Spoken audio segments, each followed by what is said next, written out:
Chapter 6. The Race. Now there began a desperate race, the machines against the foxes. In the beginning, the hill looked like this. After about an hour, as the machines bit away more and more soil from the hilltop, it looked like this. Sometimes the foxes would gain a little ground, and the clanking noises would grow fainter, and Mr. Fox would say, "We're going to make it! I'm sure we are!" But then, a few moments later, the machines would come back at them, and the crunch of the mighty shovels would get louder and louder.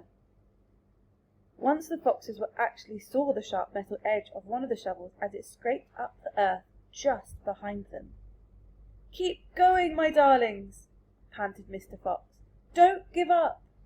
"Keep going," the fat Boggis shouted to Bunce and Bean. "We'll get him any moment now."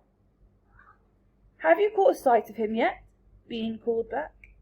"Not yet," Boggis shouted, "but I think you're close." "I'll pick him up with my bucket," shouted Bunce. "I'll chop him in pieces." And by lunchtime the machines were still at it, and so were the poor foxes. The hill now looked like this. The farmers didn't stop for lunch. They were too keen to finish the job.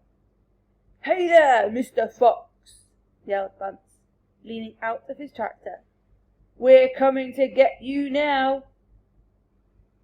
"You've had your last chicken," yelled Boggis. "You'll never come prowling round my farm again." A sort of madness had taken hold of the three men. The tall, skinny Bean and dwarfish, pot-bellied Bunce were driving their machines like maniacs, racing the motors and making the shovels dig at terrific speed. The fat Boggis was hopping about like a dervish and shouting, "Faster, faster!" By 5 o'clock in the afternoon, this is what had happened to the hill. The hole the machines had dug was like a crater of a volcano.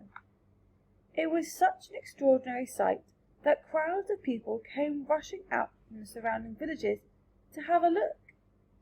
They stood on the edge of the crater and stared down at Boggis and Bunce and Bean. "Hey there, Boggis! What's going on?" "We're after a fox." "You must be mad." The people jeered and laughed, but this only made the three farmers more furious and more obstinate and more determined than ever not to give up until they had caught the fox.